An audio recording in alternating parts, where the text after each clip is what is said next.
Bom dia, a paz. Quem vai para o céu aqui diz amém. Quem está em dúvida? Quem vai para o inferno diz misericórdia. Ninguém vai para o inferno. Por que vocês vão para o céu? Por que vocês vão para o céu? Por quê? Por que vocês vão para o céu, gente? Por quê? Você aceitou Jesus, você acha que isso vai te levar para o céu? Vai, mais coisa? Que mais coisa? Por que vocês vão para o céu, gente? Você crê na salvação, você acha que isso vai te garantir? É?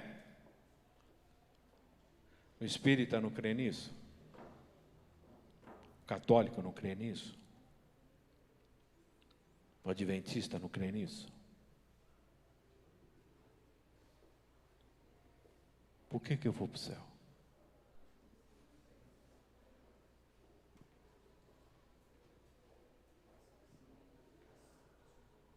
Por que você vai para o céu, Reginaldo? Você vai para o céu? Fala assim, porque eu sou casado com a Alessandra. Amém? É isso também, não? Isso ajuda também. Isso contribui bem, não contribui bem, não? Isso ajuda no argumento, não ajuda, não? Se chegar para Deus e falar, olha, estou indo aqui porque o senhor não sabe o que eu vivi. Se o senhor soubesse com quem eu vivi durante todo esse tempo, o senhor não ia nem perguntar por que eu vou entrar aqui. Não é? Eu acho que...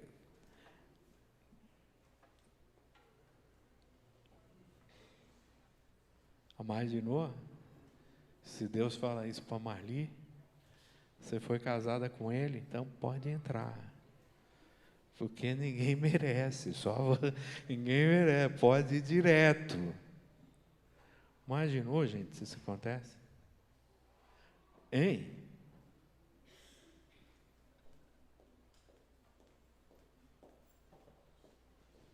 Imaginou?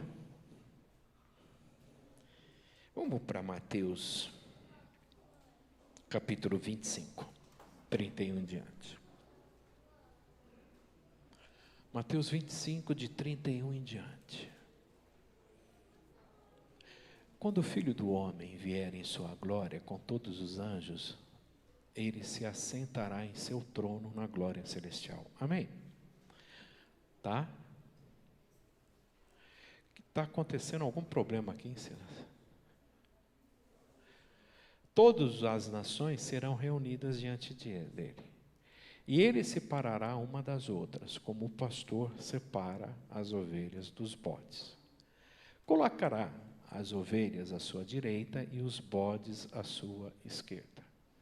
Então o rei dirá aos que estiverem à sua direita: venham, benditos de meu Pai, recebam como herança o reino que foi preparado para vocês desde a criação do mundo. Pois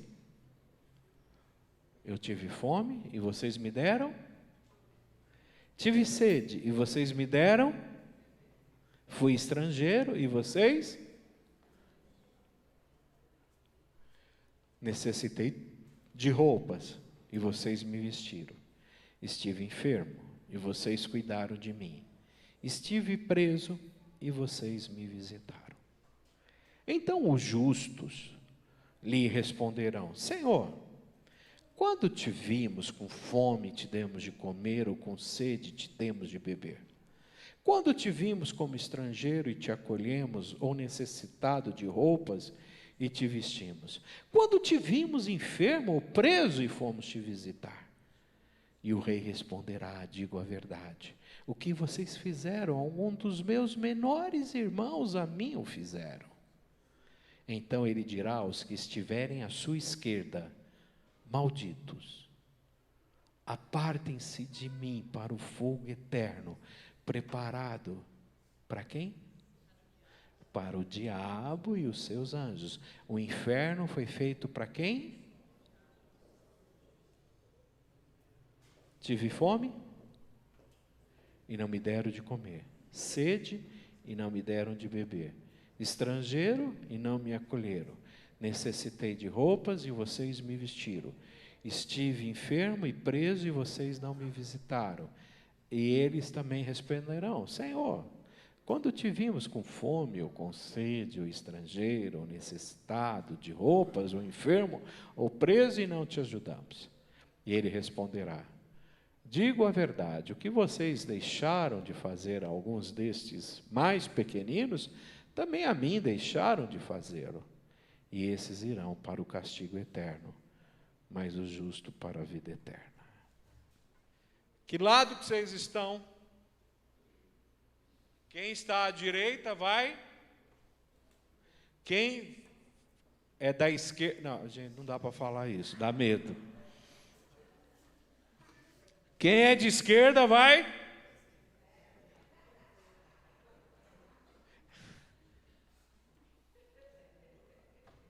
Vocês estão vendo que não dá nem mais para pregar, não dá mais para pregar, que tem mimimi aqui. Tem mimimi aqui. Quem é da direita vai pro. Quem tiver à esquerda, qual o ladrão que foi salvo? Da direita ou da esquerda? O ladrão da direita ou da esquerda foi condenado. Sabiam disso? E aí, que lado que vocês estão? Como é que vai para o céu?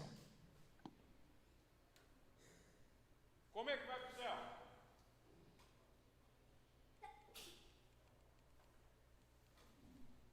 Vai. Vocês não vão me ajudar não hoje? Ninguém quer me ajudar?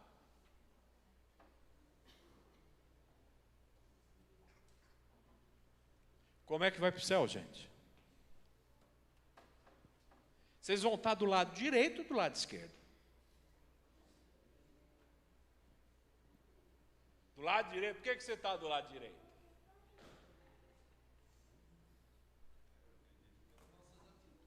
Pelas suas atitudes. O senhor falou no culto hoje, não adianta a gente vir na igreja, ouvir a palavra de Deus e não ser praticante. Eu acho que não adianta, venho para a igreja todo domingo, faço minha parte como pai, em casa, tento colocar meus filhos no caminho de Deus, e eu mesmo não ter a minha postura como um cristão. Ser praticante, mas aí que está. O que me leva para o céu? É a minha prática ou é a minha fé?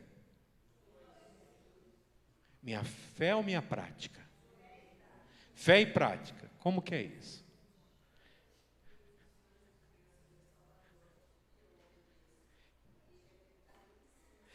Você quer ver uma coisa? Quando o Senhor é teu Senhor e Salvador, você tem a opção de não obedecer? Você consegue?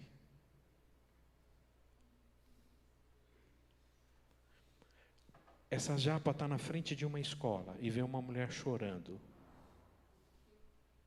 Sabe o que ela faz? Ela vai lá e pergunta.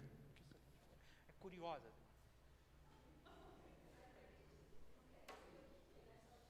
Vai lá e pergunta. Você precisa de ajuda?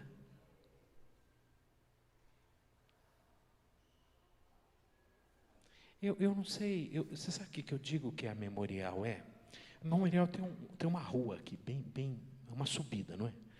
Quando o ônibus vem, se ele não fizer a curva, o que acontece? Vai entrar na igreja. Quando ele faz a curva, cai um monte de curva de rio aqui dentro. A Memorial é uma curva de rio. Só para em Rosco aqui. E às vezes você senta e pergunta para a pessoa de onde você veio. A pessoa começa a contar, mas conta a tua história. Aí quando começa a contar a tua história, você não sabe se você chora, você fala, vai embora.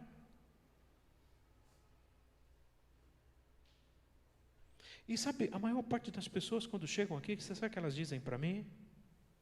A maioria. Pastor, já sofri tanto, eu só quero sentar e ouvir. Eu quero agora ser cuidado. Todo mundo aproveitou de você, fez tudo, você fez tudo em tudo quanto é lugar, e agora você vem aqui porque você quer ser? Parece que na minha cara está assim, PA. Não é pastor Aderso, é pronto atendimento. Então, o meu apelido não é PA porque é pastor Aderso. PA porque é pronto atendimento. A gente tem algumas exceções. Tassi, quando chegou aqui, chegou sem nenhuma ferida, né, Tassi? Nada de machucado. E essas feridas foram causadas pela própria igreja. E graças a Deus que a Tassi se colocou à disposição do reino. Hoje ela é uma das grandes professoras nossas aqui do berçário. Cuida aqui, está com a Marli. Né? Hoje ela fugiu da Marli. Mas com muita ferida, né, Tassi? Foi isso ou não? Casamento desfeito, aquela situação toda, né? Cheguei, como o senhor falou, pai, eu quero só estar aqui junto com os teus servos para ser alimentado. Foi igualzinho. Até a gente te visitar depois. Até visitar. E foi tirando todas as amarras, tudo que estava destruído, Deus reconstruiu em nome de Jesus. É tanto que essa semana eu perdi meu irmão, mas o Senhor é dono de todas as coisas. Sabe todas as coisas. Encontrei ele morto em casa e Deus, Ele é fiel. Eu digo sempre para meus filhos, pode uma mãe que amamente esquecer dos seus filhos? Ainda assim, se ela esquecer, eu, Senhor, não esquecerei de ti. Então, é Deus na nossa vida sempre.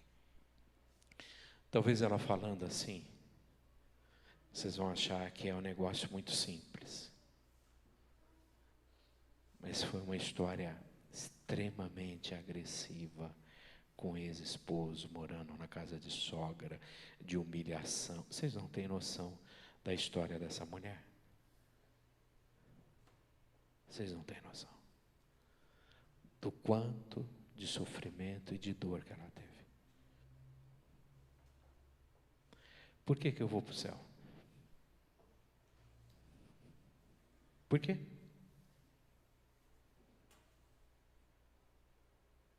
Por causa disso?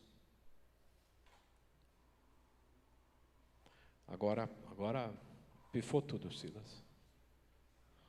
Pode ir, 34. Vamos ler? Né? Então, venham benditos de meu Pai, recebam por herança. Tive fome, beber, acolher, visitar. Então, por que eu vou para o céu?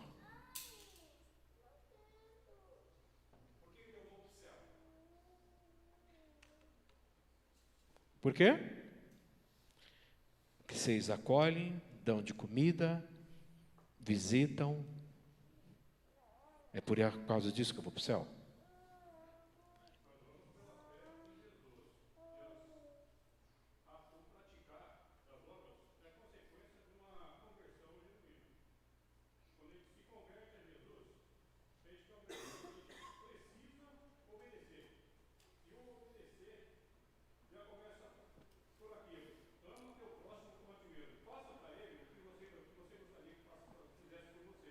Não.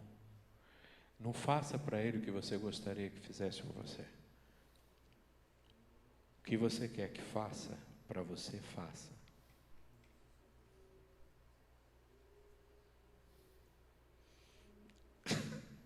Faça.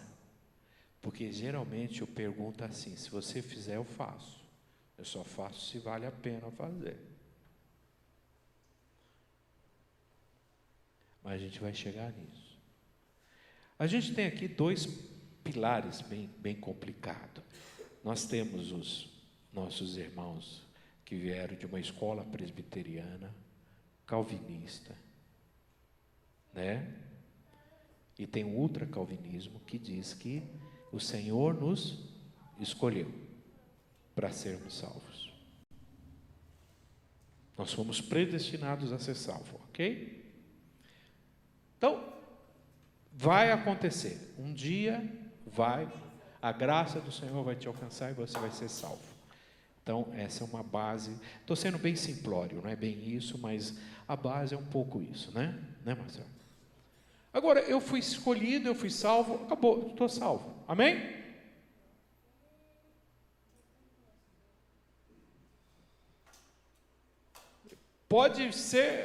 posso fazer o que eu quiser, porque eu sou escolhido.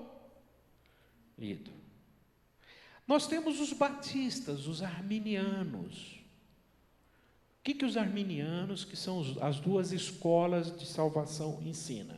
O que os arminianos ensinam? Que nós somos salvos pela graça. Mas como que a gente é salvo? A gente precisa aceitar a graça de Deus. E para eu aceitar a graça de Deus, eu preciso ouvir a fé, ouvir a palavra, né? Então, como serão salvos se não há quem pregue? Como pregarão se não forem enviados? Como está escrito, conformosos são os pés daqueles que anunciam as boas obras, daqueles que falam a palavra de Deus, porque a fé vem pelo e o ouvir. Se com a tua boca confessares a Cristo e em teu coração creres que Deus o ressuscitou dentre dos mortos, porque é com a boca e com o coração que se crê. A salvação depende do homem ou depende só de Deus? Dos dois. Eu entendo que é dos dois. Que eu preciso pregar, que o homem tem a opção de dizer não para Deus, porque Deus nos criou assim. Então por que eu sou salvo? Nós, batistas, a maioria crê na salvação através da graça, do arrependimento, da conversão, da decisão. Amém? Nós cremos assim. E quando a gente não entende por que a gente prega e algumas pessoas não se convertem, aí eu sou mais presbiteriano. Aí eu explico que não foi escolhido.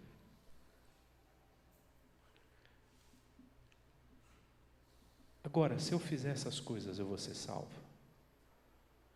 Dar comida, bebida, visitar, cuidar de enfermo, eu vou ser salvo. Oi? Quem faz isso?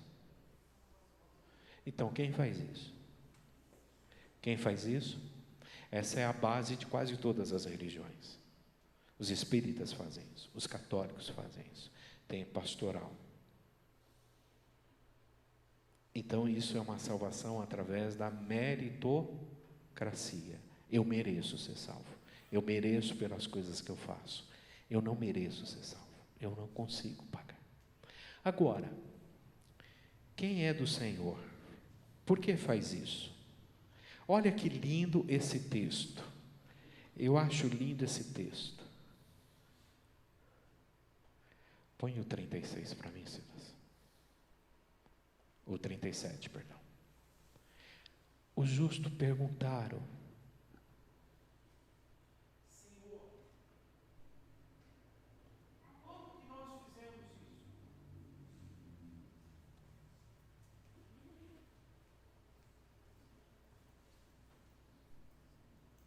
Gente, qual é a beleza desse texto? Qual é o grande segredo desse texto? Oi? Fez sem esperar nada em troca. Fez e nem sabia. Fez porque era a vida dele. Ele não fez procissão, ele nem sabia que ele estava fazendo isso. Ele nem passava isso na cabeça dele. Jesus que falou para ele: vem aqui para a direita, eu estou vendo o que você está fazendo.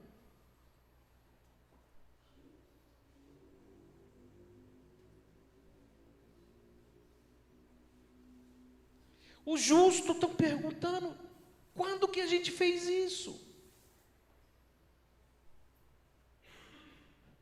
Às vezes você sai aqui, alguém chega para você e fala assim: pastor, o senhor lembra aquele dia que o senhor falou isso? Eu falei: não lembro, querido. Lembro não. Aquilo que o senhor falou mudou a minha vida. Eu falei: nossa. Mas o que eu falei que mudou a tua vida, querido?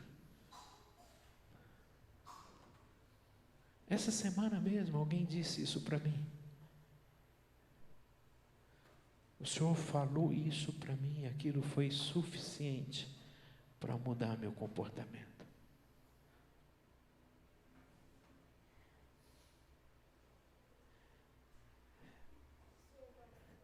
Às vezes você atende gente aqui que no final olha para você e pergunta: quanto que é? Quanto que eu te devo?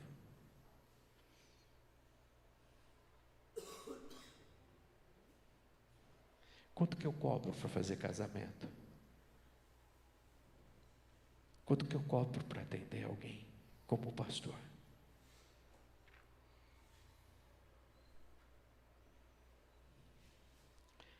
Talvez ele não sabe, mas ele tem uma empresa de comunicação visual. Você vai ver como que a nossa igreja é muito organizada, a questão das placas, dos avisos. Sabe quem faz tudo isso para a gente? É esse menino aqui.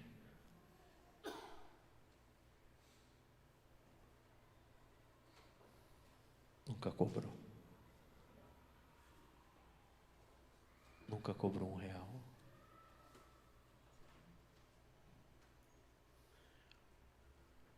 É natural.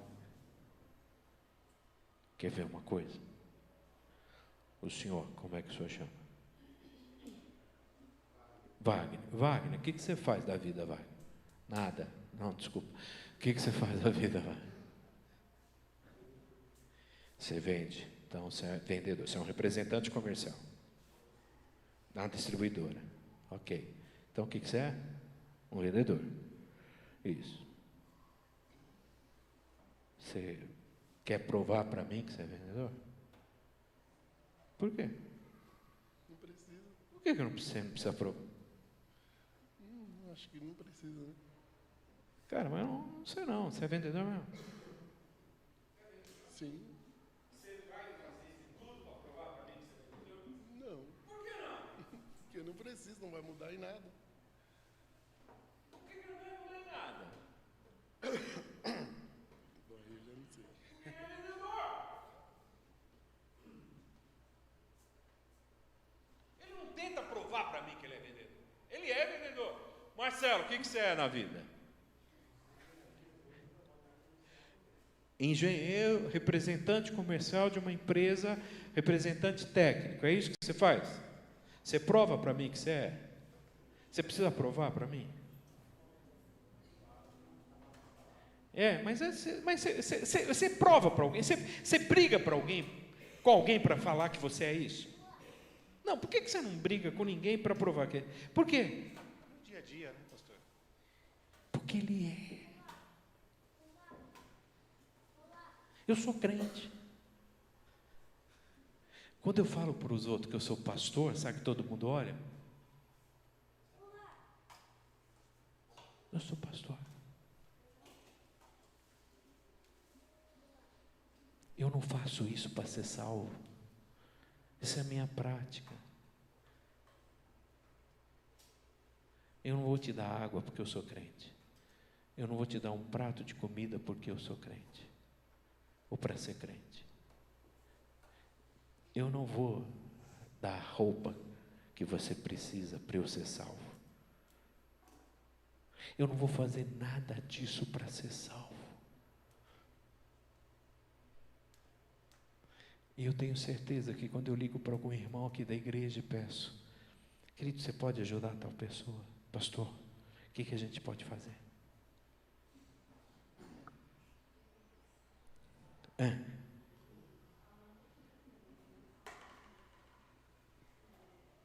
Preparou de antemão toda boa obra para que a gente execute, né? Então, às vezes acontece, eu tenho tempo, eu falo assim, nossa, por que eu estou com tempo agora? E aí acontece uma situação para que eu possa, para que Deus possa me usar. Então, o que eu vejo é que não sou eu mesmo, que Ele preparou já. Eu lembro da minha mãe. Minha mãe era terrível. Eu tinha uma raiva da minha mãe. Eu tinha vontade de bater na minha mãe no sábado. Sábado, assim, eu acordava cedinho, eu tinha um fusquinha. Eu tirava todos os bancos. Eu limpava aquele fusquinha. Encerava. colocava cheirinho. Ficava lindo aquele fusquinha. Aí eu ia sábado à noite buscar a Marli lá na loja. Buscava aquele carro brilhante, cheiroso. Aí ela ia para o ensaio. Não, era azul. Era o apelido do meu fusquinha, era Trovão Azul. E aí ela ia para o ensaio, terminava, aí a gente ia comer uma pizza, tá, coisa linda. No domingo de manhã, aquele fusquinha todo com roda, né, tala, tal. Eu levava minha mãe na igreja, que ficava perto da Batista. Minha mãe era da congregação. Aí entrava minha mãe, aí eu ia para a igreja. De repente ela falava: Aderso, para, aquela irmã é da igreja. Mãe, olha o tamanho da irmã, mãe. Olha o tamanho, aquilo não é uma irmã, aquilo deve ter 3 irmãs ali. Além da irmã, a irmã tinha uns 3, 4 filhos. E que estava vindo do Petrônio. Isso quando chovia, os pés cheios de barro. Quando a irmã entrava no carro, meu carro parecia um dragster. Ele ficava assim, ó. Toda a lombada arranhava tudo por baixo. E eu olhava para minha mãe e eu falava: mãe, eu levo a senhora para a igreja, mas não levo esse povo. Mas Dona Benedita era assim, a Dona Benedita era terrível. Dona Benedita, a gente foi na rua, o primeiro morador a ter telefone. E a gente virava telefone público, porque ela dava o número para todos os vizinhos. Quando o telefone em casa tocava, ninguém atendia, porque sabia que tinha que chamar o vizinho. Aí a gente falava: a senhora que deu o número, a senhora que chama, ninguém vai mais chamar não. E o duro era os horários que os caras ligavam em casa. Dona Benedita não tinha uma vez que ela não fazia um bolo, que não arrancava um pedaço para dar para o vizinho. Quem que tinha que levar? Era ela. Eu ficava louco com ela. Tinha uma raiva dessa mulher. Aí eu fui ser pastor. Eu só não lavo o carro como eu lavava antes. Mas que eu encho o carro, eu encho. Se eu estou com a Marli, a gente está passando, bem lá, vamos levar. Vamos botar. Vamos levar. Uma coisa que nós ensinamos para os nossos filhos: não entra uma roupa no nosso guarda-roupa se não sai outra. Entrou, sai outra. Entrou um sapato, sai outro. Entrou um tênis, sai outro. O que entra, sai. Entrou, sai. Eu queria que a gente fosse para Apocalipse agora. Se esse texto de Apocalipse tem a ver com isso que nós estamos vendo. Apocalipse 20.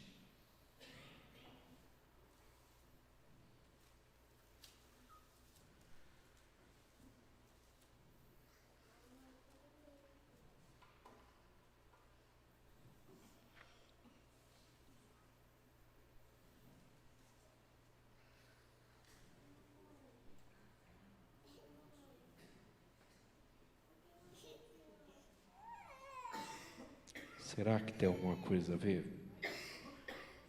Cadê minha Bíblia aqui?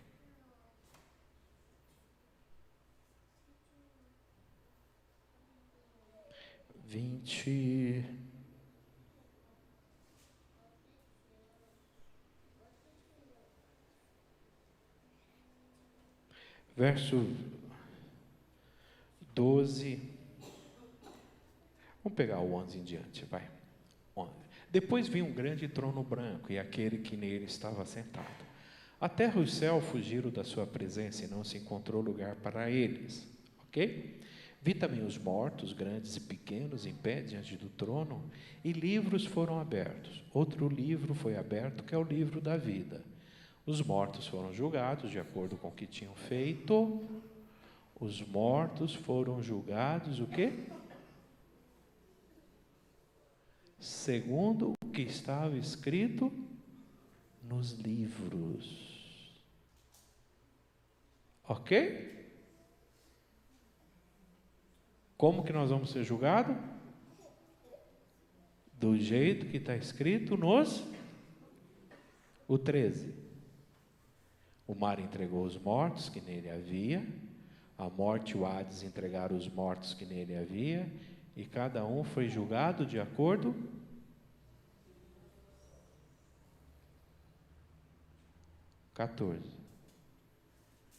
Então, a morte e o Hades foram lançados no lago de fogo.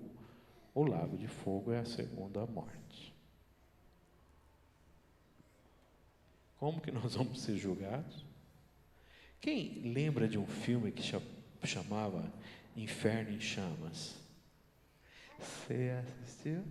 Aquilo era terrível. A gente passava assim na praça e geralmente quebrava aquilo. Nossa, era horrível. Não sei se era o inferno assistir o Inferno em Chamas ou tentar assistir o Inferno em Chamas. Aí depois teve um outro filme também, que era os dos arrebatados, como que era? Deixados para trás. Quem assistiu Deixados para trás? Eu fiquei com medo, eu não assisti. Eu ficava com medo daqueles... Dava medo, não dava medo não, aqueles filmes. Como que eram Deixados para trás? Você sabia que nesses bancos que estão vazios, estava cheio de gente antes de você chegar? Eles foram tudo arrebatados, só ficou a gente? Sabia disso? Não, só ficou nós, eles já foram. Eu lembro que uma vez eu estava em Franca e tinha um coreano que tinha profetizado naquele mês o fim do mundo, que Jesus ia voltar naquele domingo. Eu peguei o folheto e no domingo eu li o folheto para a igreja, irmãos. Hoje, coreano fulano de tal profetizou o fim do mundo, Jesus está voltando hoje, a luz apaga. Cara, teve uma queda de energia, eu já olhei assim, aí voltou, falei, nossa gente, eu achei que só eu tinha ficado. Eu olhei assim, eu falei, esse coreano estava certo, pô. Não é que o coreano acertou? Quando eu li, apagou tudo, que eu olhei, que eu não vi ninguém, eu falei, pronto, foi todo mundo, só eu que fiquei. Parece aí que foi julgado, segundo está aí. E aí, eu não sei se é no Deixados para Trás, ou se é no Inferno em Chamas, que tem o julgamento, aí tem um telão. Olha só, naquela época já falava, e passava a tua vida. Já imaginou? E todo mundo via. Yara na casaco, já imaginou o filmão da tua vida ali? Ó, por que você está indo para o inferno, Yara? Já imaginou ver um negócio desse? Lucas! Ó, porque você vai para o céu. Pastor Aderso, aquele silêncio total. Ah, ele vai para o céu. Ele vai sim, tá? Para com bobeira de achar que eu não vou. E aí passa o filme inteiro da tua vida. Era assim, né, que falava. Não sei, tem eternidade. Por que você está com pressa? A gente tem eternidade para fazer isso. Você não tem mais nada para fazer. Você já morreu mesmo. Então, e é gostoso saber da vida dos outros, né? Não, ficar sentado, vendo. E outra, tem gente que eu ia ficar ali esperando não sei quanto tempo só para ver. Porque eu tenho vontade de saber da vida dos outros. Tem alguns assim que eu olho assim e falo, pô, tô doido para saber o que esse cara fez. Não ia nada, gente. Se tem uma coisa que é bom, é saber da vida dos outros, não é não?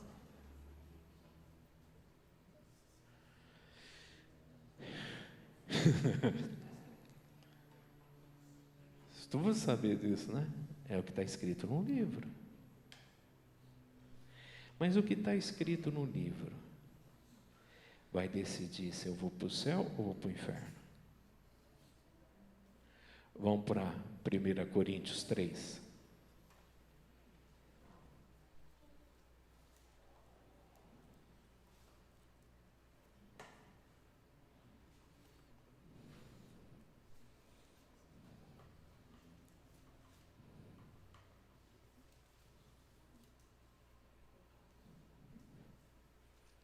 verso 8. 1 Coríntios 3, 8.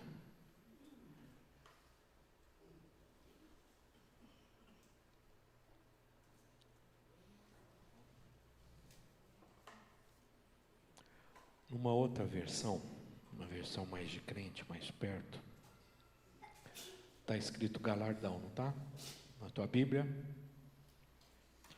Tá? Numa outra versão está assim: ora, uma só coisa é o que planta, o que rega, e cada um receberá o seu galardão.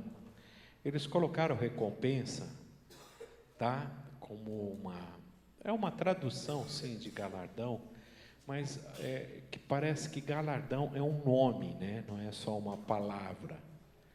Então, galardão, ele hoje quer dizer recompensa. Aí, obrigado, Silas. Tá? Então, às vezes a Bíblia ela é traduzida para explicar, e quando explica perde o sentido. Parece que galardão é um prêmio, o nome do prêmio é galardão. O que é galardão?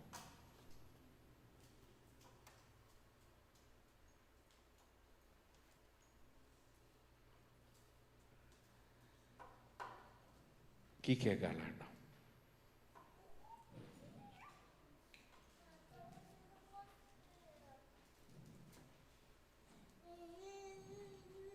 Vamos continuar lendo? Verso 9. Porque nós somos cooperadores de Deus, vós sois lavouras de Deus e edifício de Deus. Segundo a graça de Deus que me foi dada, lancei eu, como sábio construtor, o fundamento, e o outro edifica sobre ele, mas veja cada um como edifica sobre ele. Porque ninguém pode lançar outro fundamento, além do que já está posto, o qual é Jesus. E se alguém sobre esse fundamento levanta um edifício de ouro, prata, pedras preciosas, madeira, feno e palha, a obra de cada um se manifestará, pois aquele dia a demonstrará, porque será revelada no fogo, e o fogo provará qual seja a obra de cada um. Que tipo de obra você está fazendo em cima do edifício, do fundamento que é Cristo? Você está fazendo uma obra que é de ouro? Volta no 12, Silas, para mim. Que é de prata, que é de palha, que é de madeira. Você põe o 12 para mim, Silas? O verso 12, 3:12, isso. Que tipo de construção você está fazendo?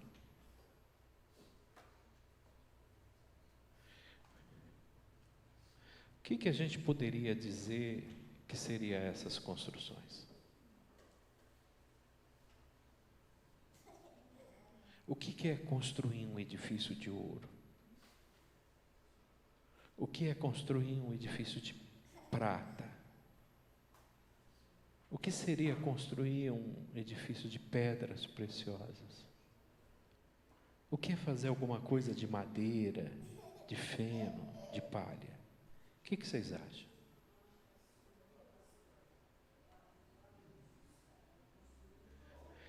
Porque a minha mãe construiu um edifício de ouro. E eu? O senhor de feno, né? Eu de feno. Bonito. Não é? Poxa,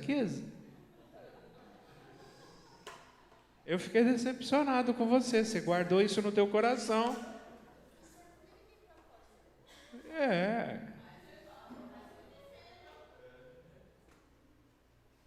Mas levei. Mas sujou meu carro.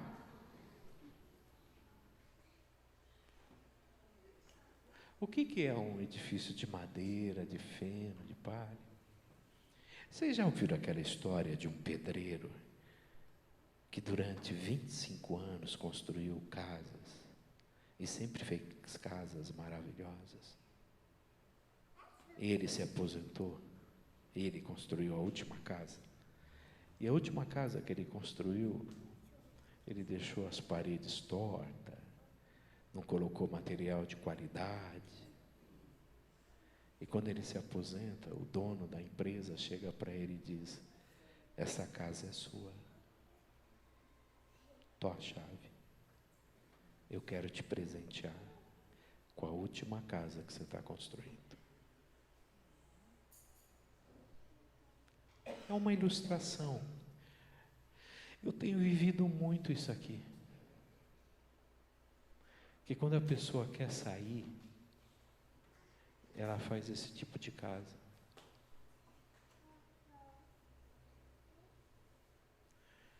Quando eu saí da igreja de Guaíra, não estou dizendo que eu sou um modelo. Nós pintamos toda a igreja, nós trocamos os bancos, colocamos o ventilador, arrumamos todas as salas, e eu chego para a igreja e falo: eu vou embora. Eles disseram: depois que você arrumou tudo? Eu falei: sim, depois que eu arrumei tudo. Nós fomos para Franca, ficamos 5 anos e 4 meses, nesses anos, 5 anos e 4 meses,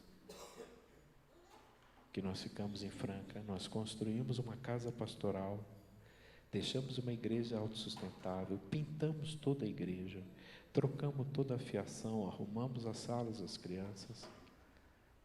A igreja já não cabia mais ninguém e eu disse: eu vou embora.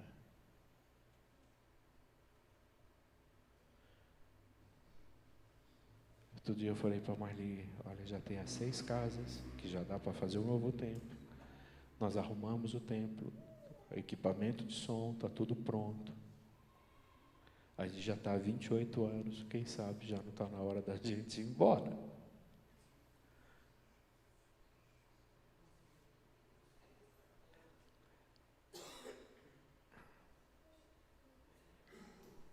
É tão importante quando você sai. Eu acho que quando você sai é mais importante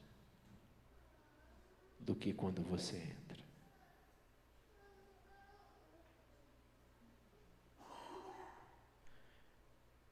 Talvez feno e palha, a gente vai lembrar a história dos 3 porquinhos. Não lembra a história dos 3 porquinhos?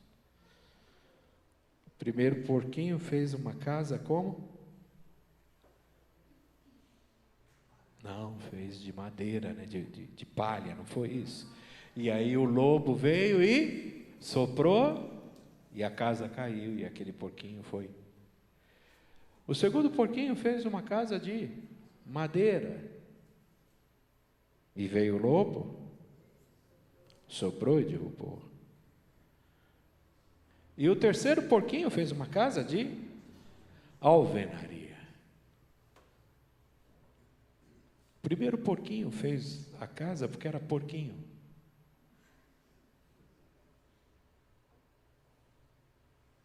O terceiro não era um porquinho.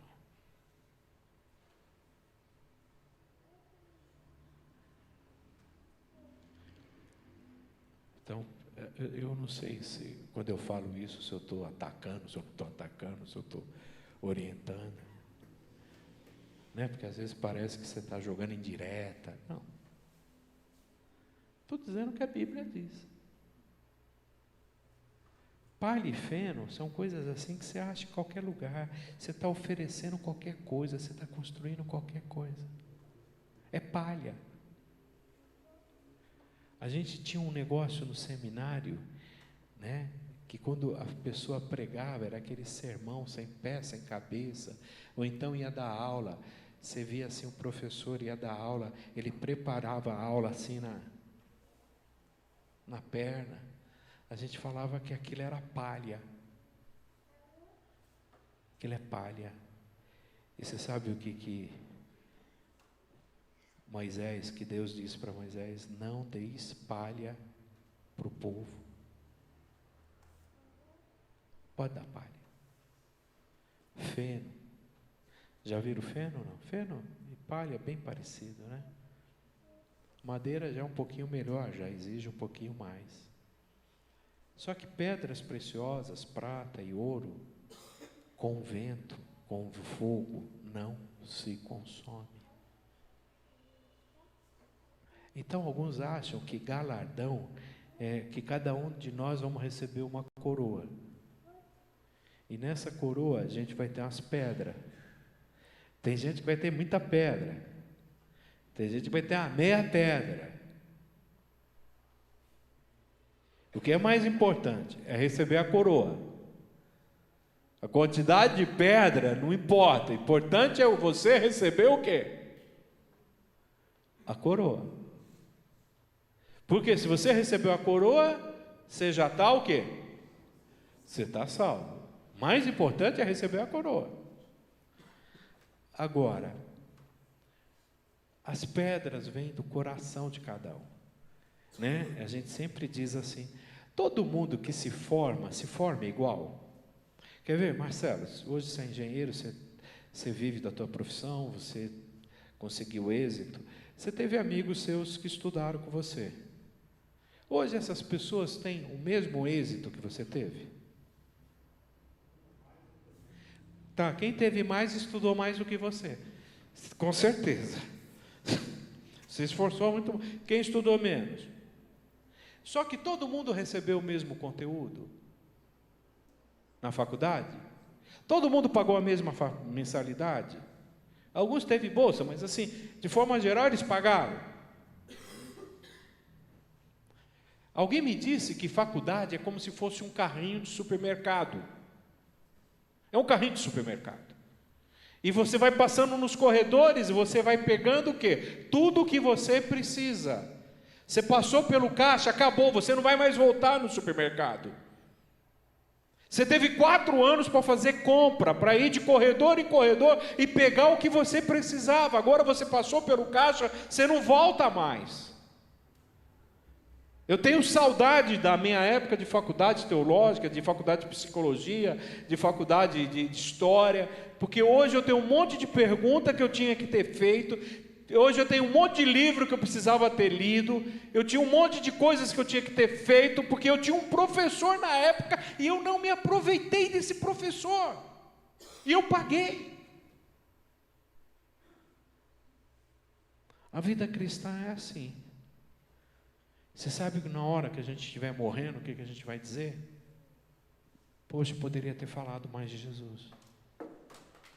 Poxa, eu poderia ter comprado aquilo. Poxa, eu poderia ter levado minha mãe para passear. Poxa, eu poderia ter levado meus filhos para brincar. Poxa, eu poderia ter dormido menos.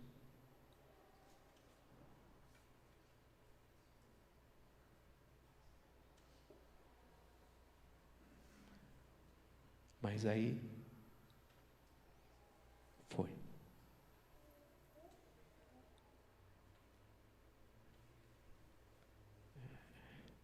Então sempre diziam para mim, como você é louco, você não para de estudar, você não para de fazer faculdade. Como você é louco, como você trabalha nessa igreja, como você vive nessa igreja, como você faz isso, como você faz aquilo. Nossa, como é que você aguenta ficar tantos anos na mesma igreja? Né, Zezé? Quantas vezes a gente teve vontade de ir embora, né? Quantas lutas. Zezé está aqui com a gente 28 anos, Zezé e Valdir. Acho que foram os primeiros a chegarem, né? Chegou aqui, 28 anos está com a gente aqui. E hoje eu vivo um momento tão bom na vida, um céu, um momento de graça de Deus, de respeito com a igreja, do povo, né? Oi?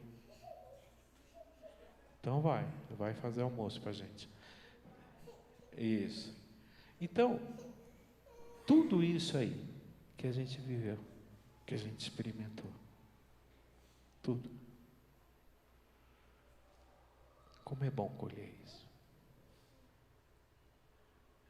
E na minha época, quem não quis pagar o preço, tem passado tanta dificuldade hoje. Só que hoje, com 58 anos que eu tenho, fala a verdade, vocês ficaram surpresos quando eu falei que eu tenho 58 anos. Vocês olharam e falaram, nossa, não parece. Estão falando do velhinho que prega aqui, do velhinho de cabeça branca. Eu vou pintar o cabelo. Eu já comprei a tinta. Comprei. Mas tem que ser assim, uma tinta que dura uma semana. Se não ficou, se ficar feio, volta ao normal. Vão tentar. Olha só. Ele fala que não, quer ver? Olha a cor da cabeça do Valdir. Olha a cor do cabelo do Valdir. Olha a cor da Zezé. É a mesma cor? Eu não, não. Quem acha que é a mesma, levanta a mão. Ó, é a mesma. Tudo que sobra aqui vem para cá. Não, é mentira. Não, vaga a mão. É a mesma cor. Tudo que sobra, eu não sei por que eu estou falando de tinta no cabelo. Tem que vir para falar da tinta de vocês. Já estava esperando. Ganha esse tempo, amém? Eu não sei o que é o galardão. Eu só sei que eu quero viver para o meu Senhor. Eu quero edificar edifício de ouro, de prata, de pedras, coisas que não se perde. Vamos orar? Senhor, nós queremos agradecer pela manhã, pela Tua palavra, pelo Teu ensino, que nós possamos, ó Deus, viver dentro dos Teus propósitos, ó Deus, e que a nossa vida seja para o Senhor, por tudo aquilo que nós já recebemos do Senhor, que seja tão natural viver para Ti, ó Deus, porque o Senhor nos ama. Leva-nos, ó Deus, para casa, nos prepare para o culto de logo mais. Nós pedimos isso em nome de Jesus. Amém? Amém.